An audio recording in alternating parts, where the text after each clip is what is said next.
పేటిస్తారాంచి మా అమ్మ గజలమ్మ తల్లి దీవెనాలతోటి ఒకటే చెప్తున్నా. ఒకటి కేతన్పల్లి బాపన్పల్లి రెండు ఒకటి. ఎట్లా తెలుసా? ఏ దాని పరంగా అయినా సరే రెండు ఒకటి, అన్నదమ్ములాగా కలిసి ఉంటాం. ఇంకోటి ఇగో దేవి అనంతేశ్వరి మాత ఈ ఊరికి ఆ ఊరికి. అన్నగారు నమస్తే. మీ పేరు? నా పేరు లక్ష్మీనారాయణ. మీ వరకు?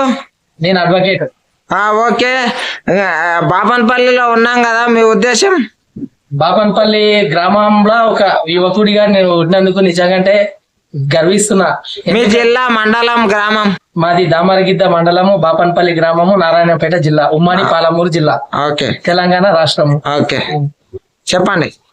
అయితే ఈ ఊర్లో పుట్టినందుకు నిజంగా నేను గర్విస్తున్నా.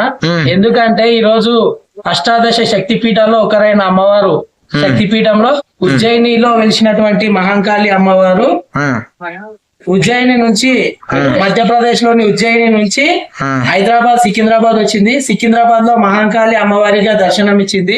అక్కడ నుంచి మా ఊర్లోకి గల్లు గల్లు అనే చప్పుళ్లతోటి నడుచుకుంటూ బాపన్పల్లిలో గజలమ్మ తల్లిగా అవతారం ఇచ్చింది. ఈ రోజు బాపన్పల్లి లో ప్రతి సంవత్సరము ఏప్రిల్ చివరి వారంలో మేము జాతర ఘనంగా నిర్వహించుకుంటాము. ఈ జాతరకు మా చుట్టుముట్టు గ్రామాల 7 గ్రామాల ప్రజలు కూడా, దాంతో పాటు అనేక ఇతర ప్రాంతాల నుంచి, రాష్ట్రాల నుంచి కూడా ప్రజలు అనేకంగా దర్శించుకొని అమ్మవారికి తమ బోనాలు సమర్పించి మొక్కులు అర్పించుకుంటారు. ఎంతో అంగరంగ వైభవంగా ఈ యొక్క జాతరని మేము ఘనంగా జరుపుకుంటాము. అంటే అనంతేశ్వరి మాత చాలా మందికి తెలియదు కదా, ప్రత్యేకత ఏంటి? మా అవ్వ దేవి అనంతేశ్వరి అయితే ఎంతో మంది భక్తులకు బాసటగా నిలిచింది. ఎంతో మంది సంతానం లేని వాళ్ళకు కూడా సంతానం ఇచ్చింది. కొలిచిన వారికి కొంగు బంగారంగా, నమ్ముకున్న వాళ్ళకు ప్రతి ఒక్కరికి కూడా ఈరోజు తన భక్తులు తనను నమ్ముకున్న ప్రతి ఒక్కరికి కూడా న్యాయం చేసింది అమ్మవారు. ఓకే. అంటే బయటికి వెళ్ళి వేరే రాష్ట్రాలకు వెళ్ళి ఈడికి వచ్చిండ్రంటే కారణం ఏంది? ఈ రోజు భక్తులకు ఎటువంటి ఆపద వచ్చినా కూడా తనను నమ్ముకున్న ప్రతి ఒక్కరికి కూడా ఆ అమ్మవారు బాసటగా నిలిచింది. గజలమ్మవారి తల్లి దీవెనతోటి వాళ్ళ యొక్క కష్టాలను మొత్తం కడతీర్చింది. కాబట్టి ఈ రోజు బాపన్పల్లికి వచ్చిండ్రు. శ్రీదేవి అంతేశ్వరి మాతని అమ్మవారిగా కొలుచుకున్నారు.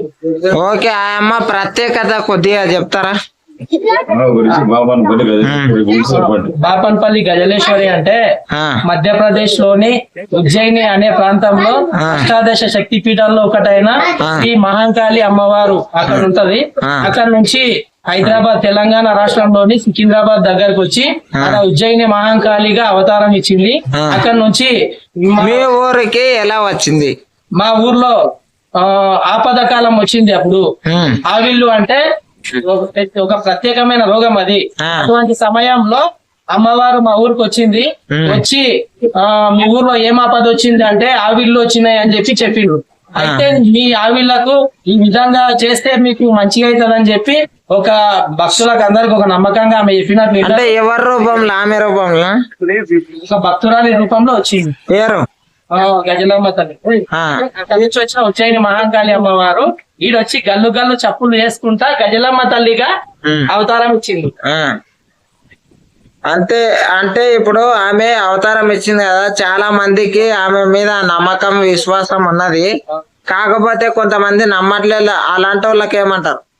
నమ్మని వాళ్ళని ఏమంటాము? ఓకే, నమ్మే వాళ్ళకు కొలిచిన వారికి కొంగు బంగారం అంటున్నా నేను ఖచ్చితంగా. ఇప్పుడు నాకు కొత్తగా పెళ్ళైంది కదా, ఆయన అటువంటి వాళ్ళకు సంతానం పరంగా ఏమంటారు? ఖచ్చితంగా అమ్మని నమ్ముకుంటే ఖచ్చితంగా వాళ్ళకు ఏదో రూపకంగా ఖచ్చితంగా సాయం చేస్తారు. అమ్మ ఆశీర్వాదాలు ప్రతి ఒక్కరికి కూడా ఉంటాయి. మీ పరంగా, మీ విశ్వాసం పరంగా 10 మందికి ఏం చెప్తారు? మేము ఒకటే మాట అంటాము, మా ఊరి దేవత గజలమ్మ దేవత, కొలిచిన వారికి కొంగు బంగారము. ఈ రోజు 7 గ్రామాల నుంచి ప్రజలు కాలి నడకన వచ్చి బోనాలు సమర్పించుకుంటారు. ఒత్తుగుండ్ల కావచ్చు, కేతన్పల్లి కావచ్చు, కందెన్పల్లి కావచ్చు. 7 గ్రామాల అంటే 7 ఊర్లు? 7 ఊర్ల అంటే ఎన్ని కిలోమీటర్లు ఉంటాయి దాదాపు? ఒక్కొక్క ఊరు మినిమం 5 కిలోమీటర్లు, 7 కిలోమీటర్ల నుంచి దాదాపు నడుచుకుంటూ వస్తారు. అంటే ఆ నుంచి ఇంత దాకా వస్తారా? ఇంత దాకా నెత్తిమీన బోనం పెట్టుకుని వస్తారు. వచ్చి అమ్మ చుట్టుముడు తిరిగి ఆ, అమ్మకు బోనం సమర్పించి ఆ. నైవేద్యం సమర్పించి తమ మొక్కులు యాటలు కోసి తమ మొక్కులు అర్పించుకుంటారు ప్రతి సంవత్సరం అంటే అంత ప్రత్యేకత ఉన్నదన్నమాట. ఉంది. ఇప్పుడు కొత్త కొత్త వాళ్ళకి ఏం చెప్తారు? కొత్త వాళ్ళకు అంటే అమ్మని తలుచుకోండి, ఖచ్చితంగా అనుకున్న పనులన్నీ అవుతాయి. ఓకే అన్న, థ్యాంక్ యూ సో మచ్. మీ పేరు? నా పేరు లక్ష్మీనారాయణ, అడ్వకేట్. అడ్వకేట్. మీ నెంబరు? నంబర్ 8179431106. ఎలాంటి వాళ్ళకి ఇచ్చిండ్రు ఈ నెంబర్? ఎవరైనా ఆపద ఉంటే ఖచ్చితంగా అమ్మని కొలుచుకోరంటాం మేము. ఇదే మీ కాంట్రాక్ట్ బేసిక్ అయితే కాదు. ఆ. అమ్మని నమ్ముకొని ఖచ్చితంగా మీకు ఏమున్నా కూడా మీ కష్టాలన్నీ కడదేరుతాయి. ఓకే అన్న, థ్యాంక్ యూ సో మచ్. ప్రతి ఒక్కరు కూడా పై స్థానంలో ఉన్నారు. ప్రతి ఒక్కరు కూడా ఉన్నత శిఖరాలను అధిరోహించాలని చెప్పి బల్లా గుద్ది మరీ చెప్తున్నాం. ఇక్కడ నమ్ముకున్న వాళ్ళ. ఓకే.